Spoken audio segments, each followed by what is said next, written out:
Hi കുട്ടികളെ, നമുക്ക് ഇന്ന് പാദവാർഷിക പരീക്ഷയ്ക്ക് വരാവുന്ന ഒരു മാതൃക ചോദ്യപേപ്പറിൻ്റെ ഉത്തരങ്ങൾ എങ്ങനെയാണ് എഴുതേണ്ടതെന്ന് നോക്കാം. 1.5 മണിക്കൂറാണ് നമുക്ക് മലയാളം അടിസ്ഥാന പാഠാവലി എഴുതാനുള്ള സമയം. 40 മാർക്കാണ് ആകെയുള്ളത്. നമുക്ക് 15 മിനിറ്റ് ക്വസ്റ്റ്യൻ പേപ്പർ വായിച്ച് നോക്കാനും അതിൻ്റെ ഉത്തരങ്ങൾ ക്രമീകരിച്ച് എഴുതാനും സമയം തരും. അത് നമ്മൾ പരമാവധി ഉപയോഗിക്കണം.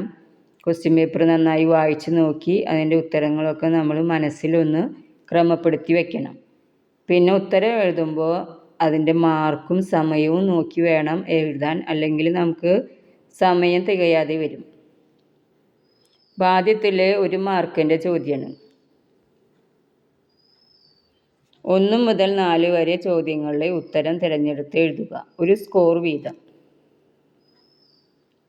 1. നീ എന്ത് മടയത്തമാണ് ഈ കാണിക്കുന്നത്? ഇത്തിരി പോന്ന നിനക്ക് ഈ കാട്ടുതീ കെടുത്താനാവുമോ? മഴദേവൻ്റെ വാക്കുകളിൽ തെളിയുന്ന മനോഭാവം എന്ത്? ഇപ്പം 4 ഓപ്ഷൻസ് കൊടുത്തിട്ടുണ്ട്. പ്രതീക്ഷ, പരിഹാസം, പ്രശംസ, പ്രോത്സാഹനം. ഇതിലേതായിരിക്കും മഴദേവൻ്റെ വാക്കുകളിൽ കാണുന്ന മനോഭാവം? ബി, പരിഹാസം. വസന്തത്തിലെ ഊഷ്മളമായ സൂര്യവെളിച്ചത്തിൽ അത് വെയിൽ കാഞ്ഞിരുന്നു. സൂര്യവെളിച്ചം എന്ന പദത്തിൻ്റെ ശരിയായ വിഗ്രഹ രൂപം ഏത്? പദങ്ങൾ തിരിച്ചെഴുതുന്നതിനെയാണ് വിഗ്രഹം എന്ന് പറയുക. സൂര്യവെളിച്ചം. എ, സൂര്യനും വെളിച്ചവും. ബി, സൂര്യനാകുന്ന വെളിച്ചം. സി, സൂര്യൻ്റെ വെളിച്ചം. ഡി, സൂര്യനെ പോലെയുള്ള വെളിച്ചം. ഇതിലേതായിരിക്കും ശരി? സൂര്യൻ്റെ വെളിച്ചം, സി. മഴയും പൊട്ടി വീണു. അടിവരയിട്ട പദം നൽകുന്ന അർത്ഥസൂചന എന്ത്? പൊട്ടി വീണു എന്നാണ് അടിവരയിട്ടുള്ളത്. എ, ചെറുതായി പെയ്തു. ബി, ഇടയ്ക്കിടെ പെയ്തു. സി, നിർത്താതെ പെയ്തു. ഡി, പെട്ടെന്ന് പെയ്തു. പൊട്ടി വീണു എന്ന് പറയുമ്പോൾ പെട്ടെന്ന് സംഭവിക്കുന്നതല്ലേ, അപ്പോൾ ഡി, പെട്ടെന്ന് പെയ്തു എന്നാണ് ഉത്തരം. ചുവടെ തന്നിരിക്കുന്നവയിൽ കുരുവിയും കാട്ടുതീയും എന്ന പാഠഭാഗത്തിന് യോജിച്ച പ്രസ്താവന ഏത്? കാട്ടുതീ പടർന്നപ്പോൾ കുരുവി തീ അണയ്ക്കാൻ ശ്രമിച്ചു. മഴദേവൻ തീ അണയ്ക്കാൻ കുരുവിയെ സഹായിച്ചു. മഴദേവൻ്റെ വാക്കുകൾ കേട്ട് കുരുവി തൻ്റെ പ്രവൃത്തി അവസാനിപ്പിച്ചു. മഴദേവൻ കുരുവിയെ പരിഹസിച്ചു. ഇതിലേതൊക്കെയാണ് ശരി? കാട്ടുതീ പടർന്നപ്പോൾ കുരുവി തീ അണയ്ക്കാൻ ശ്രമിച്ചു, അത് ശരിയാണല്ലോ. മഴദേവൻ തീ അണയ്ക്കാൻ കുരുവിയെ സഹായിച്ചു. സഹായിച്ചിട്ടുണ്ടോ? ഇല്ല. മഴദേവൻ്റെ വാക്കുകൾ കേട്ട് കുരുവി തൻ്റെ പ്രവൃത്തി അവസാനിപ്പിച്ചു. കുരുവി തൻ്റെ പ്രവൃത്തി അവസാനിപ്പിച്ചോ? ഇല്ല. മഴദേവൻ കുരുവിയെ പരിഹസിച്ചു, അത് ശരിയാണല്ലോ. അപ്പോൾ കുരുവിയും കാട്ടുതീയും എന്ന പാഠഭാഗത്തിന് യോജിച്ച പ്രസ്താവന 2 എണ്ണമാണ് ഇതിലുള്ളത്. കാട്ടുതീ പടർന്നപ്പോൾ കുരുവി തീ അണയ്ക്കാൻ ശ്രമിച്ചു. മഴദേവൻ കുരുവിയെ പരിഹസിച്ചു. 1ഉം 4ഉം. ഇതിൽ 1ഉം 4ഉം കൊടുത്തുള്ളത് ബി ആണ്. ഇതിൽ ശരി ബി ആണ്. 5 മുതൽ 7 വരെയുള്ള ചോദ്യങ്ങൾക്ക് 3ഓ 4ഓ വാക്യത്തിൽ ഉത്തരം എഴുതുക. 3 സ്കോർ വീതം. 3 ചോദ്യങ്ങൾക്കാണ് നമ്മൾ ഉത്തരം എഴുതേണ്ടത്. മാർക്ക് 3 ആണ്. ആ തുറന്ന പ്രദേശത്ത് ഒറ്റയ്ക്കാണ് ദേവദാരു വളർന്നതെങ്കിലും അതിനൊരിക്കലും ഏകാന്തത അനുഭവപ്പെട്ടില്ല. കൊച്ചു ദേവദാരുവിനെ മനുഷ്യഭാവത്തിലാണോ കഥയിൽ അവതരിപ്പിച്ചിരിക്കുന്നത്? നിങ്ങളുടെ നിരീക്ഷണം കുറിക്കുക. ഒരു മനുഷ്യൻ ചിന്തിക്കുന്ന പോലെ തന്നെയാണ് കൊച്ചു ദേവദാരുവിലെ ആ ദേവദാരു വൃക്ഷം ചിന്തിക്കുന്നത്. അതിലെ പറ്റിയ നല്ല സന്ദർഭങ്ങളൊക്കെ നമ്മൾ പറഞ്ഞു കൊടുക്കുക. അത് പേടിക്കുന്നതും ഒറ്റപ്പെടുമ്പോൾ പേടിക്കുന്നതും അതിനെ പേടിപ്പിക്കുന്നതും, പിന്നെ അതിനെ ഒരു മരമായി, ഒരു ക്രിസ്മസ് മരമായി കണ്ടപ്പോൾ അത് സന്തോഷിക്കുന്നതും ഒക്കെയുള്ള ഭാവം, ആ സന്ദർഭങ്ങളൊക്കെ നമുക്കിതിൽ എഴുതാം. എല്ലാ സന്ദർഭങ്ങളും എഴുതേണ്ട, 1-2 സന്ദർഭങ്ങൾ എഴുതി അത് മനുഷ്യഭാവം പ്രകടിപ്പിക്കുന്നതാണെന്ന് എഴുതി സമർത്ഥിച്ചാൽ മതി. എല്ലാം കൂടി എഴുതാനിരുന്നാൽ സമയം കിട്ടില്ല. ഇരുമരങ്ങൾ ഈ വഴിയരികത്ത് ഒരേ മഴ നനഞ്ഞ് ഒരേ വെയിൽ കുടിച്ചിരുണ്ട പച്ചില തഴപ്പുമായി നിൽക്കും. ഒരേ നിലാവ് വീണവയുടെ ഇലത്തലപ്പുകൾ മിന്നും. ഇരുമരങ്ങൾ ഈ വഴിയരികത്ത്, 2 മരങ്ങൾ വഴിയരികത്ത് ഒരേ മഴ നനഞ്ഞും ഒരേ വെയിൽ കുടിച്ചും.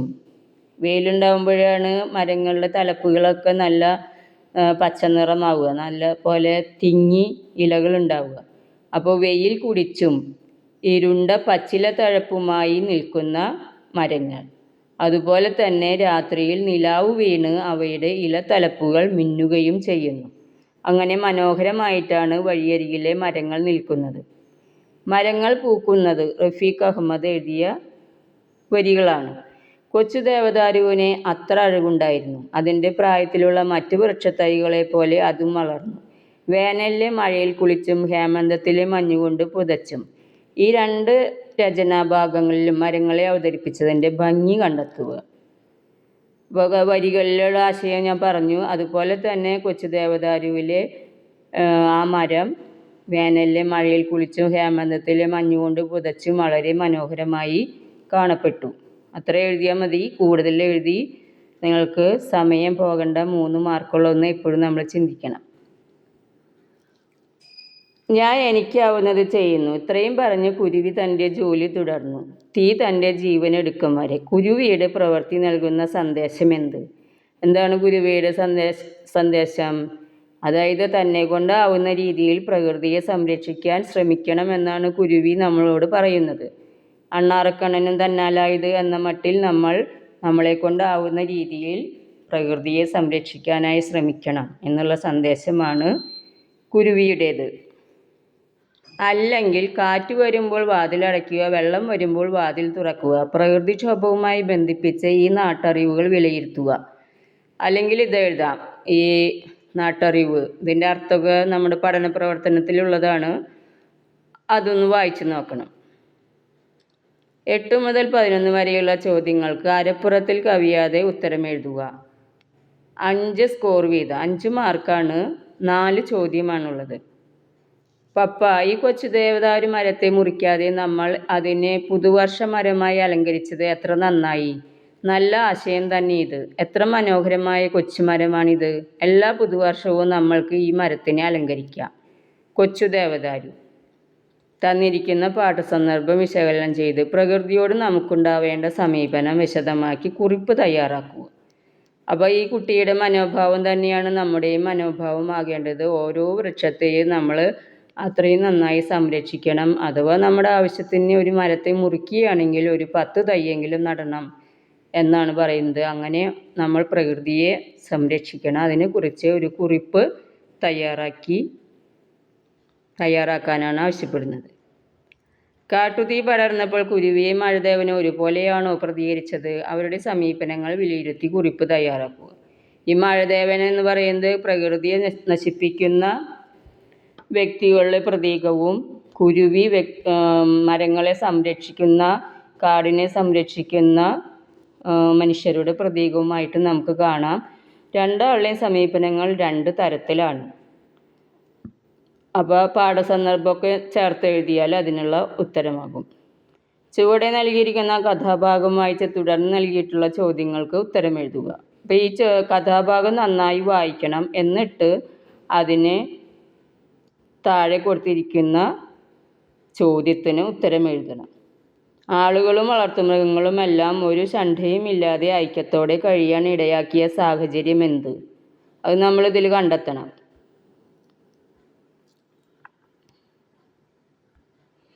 എന്താ സാഹചര്യം? നാട്ടിലെ മുഴുവൻ വെള്ളപ്പൊക്കമുണ്ടായി. നാട്ടുകാരെല്ലാം കര തേടി പോയി. ക്ഷേത്രത്തിലെ 3 മുറിയുള്ള മാളികപ്പുറത്ത് 67 കുട്ടികളും 356. വെള്ളപ്പൊക്കമുണ്ടായതാണ് പ്രധാന കാരണം. 1 മാർക്കുള്ളൂ. അതിനനുസരിച്ച് ഉത്തരം എഴുതും. പ്രതിസന്ധി ഉണ്ടായിട്ടും ചേനപ്പറയൻ കൂരയ്ക്ക് പുറത്ത് പോകാതിരുന്നത് എന്തുകൊണ്ടാ?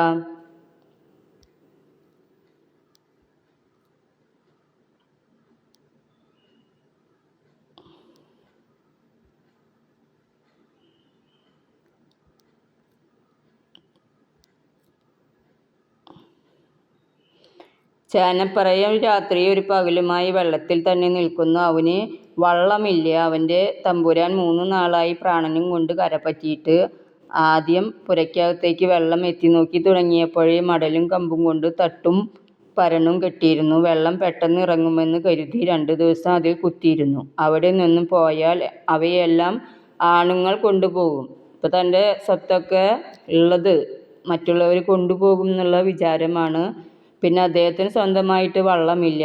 എല്ലാവരും പോയാൽ തൻ്റെ സ്വത്ത് കൊണ്ടുപോകും എന്നുള്ള വിചാരമാണ് അദ്ദേഹത്തെ ഇവിടെ നിർത്താൻ കാരണം. 2 മാർക്കാണ്. ചേനപ്പറയൻ്റെ അപകടാവസ്ഥയ്ക്ക് കാരണം വെള്ളപ്പൊക്കം മാത്രമാണോ? നിങ്ങളുടെ അഭിപ്രായം കുറിക്കുക.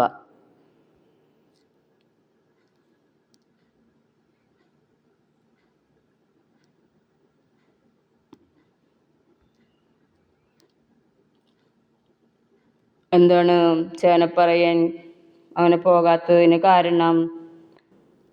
നമ്മുടെ ഇടയിൽ പുര കത്തുമ്പോൾ വാഴ വെട്ടുന്ന സ്വഭാവമുള്ള ആളുകളുണ്ട്. പല അപകടങ്ങളിലും കളവ് നടത്തുന്നവരുണ്ട്. അപ്പം അതുകൊണ്ടാണ് തൻ്റെ വീടിന് കാവലായിട്ട് ചേനപ്പറയൻ അവിടെ നിന്നത്. കുരുവിയും കാട്ടുതീയും എന്ന പാഠഭാഗത്തിൻ്റെ പശ്ചാത്തലത്തിൽ കുരുവിയും കാട്ടിലെ ഒരു മരവും തമ്മിൽ നടക്കാൻ സാധ്യതയുള്ള സംഭാഷണം സങ്കല്പിച്ച് തയ്യാറാക്കുക.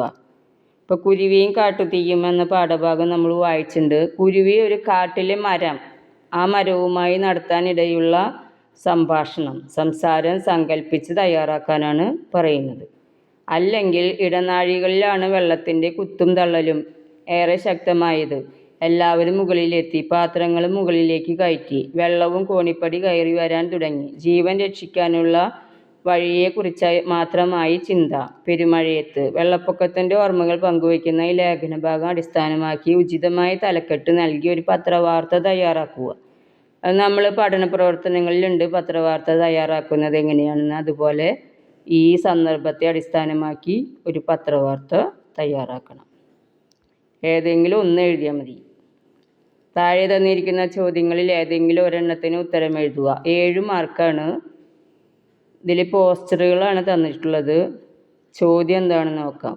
കാർട്ടൂണുകളും വാർത്തയും ശ്രദ്ധിച്ചല്ലോ. സമകാലിക സംഭവങ്ങൾ കൂടി വിശകലനം ചെയ്ത് ലഹരിയും സൈബർ ലോകവും ഒരുക്കുന്ന കെണികൾ എന്ന വിഷയത്തിൽ സ്കൂൾ അസംബ്ലിയിൽ അവതരിപ്പിക്കുന്നതിനുള്ള പ്രഭാഷണം തയ്യാറാക്കുക. അപ്പോൾ ഒരു പ്രസംഗമാണ് നമ്മൾ തയ്യാറാക്കേണ്ടത്. അപ്പോൾ അതിൽ എന്തു വേണം? അതിൻ്റെ ഒരു ഘടനയുണ്ട്. പ്രിയപ്പെട്ട കൂട്ടുകാരി, അധ്യാപകരെ എന്ന് പറയുന്ന സംബോധനയുണ്ട്. അവസാനം അതിൻ്റെ നന്ദി നമസ്കാരം പറയണം. അതിൻ്റെ ഉള്ളിൽ നമുക്ക് പറയുന്ന വിഷയത്തെക്കുറിച്ചുള്ള കാര്യങ്ങൾ ഉൾപ്പെടുത്തണം. അപ്പോൾ നിങ്ങൾ പ്രഭാഷണത്തിൻ്റെ ഒരു മാതൃകയിൽ എഴുതിയാൽ തന്നെ നിങ്ങൾക്ക് 2 മാർക്ക് കിട്ടും. പിന്നെ അതിൻ്റെ സംഭാഷണം, അതിൻ്റെ ഉള്ളിലുള്ള ആശയങ്ങൾക്കനുസരിച്ച് നിങ്ങൾക്ക് മാർക്ക് കൂടുതൽ കിട്ടും. അല്ലെങ്കിൽ പ്രകൃതിയിൽ നിന്നും എടുത്താൽ മതിയോ, കൊടുക്കുകയും വേണ്ടേ? മുകളിൽ നൽകിയിരിക്കുന്ന പ്രസ്താവനയും കുരുവിയും കാട്ടുതീയും കൊച്ചു ദേവദാരു എന്ന പാഠഭാഗങ്ങളിലെ ആശയവും വിശകലനം ചെയ്ത് പ്രകൃതിയോടുണ്ടാവേണ്ട മനോഭാവം എന്ന വിഷയത്തിൽ ഉപന്യാസം തയ്യാറാക്കുക. ഇതിൽ ഏതാണ് നിങ്ങൾക്ക് എളുപ്പമായിട്ട് തോന്നുന്നതെങ്കിൽ അത് എഴുതിയാൽ മതി. ഒരെണ്ണം എഴുതിയാൽ മതി. 7 മാർക്കാണ്. വിട്ടുകളയരുത്. സമയത്തിന് അനുസരിച്ച് ഉത്തരം എഴുതി നമ്മൾ സമയം കിട്ടിയില്ല എന്ന് പറയാതിരിക്കാൻ ശ്രമിക്കുക. പരമാവധി മാർക്കിനനുസരിച്ച് ഉത്തരം എഴുതുക. Okay, thank you.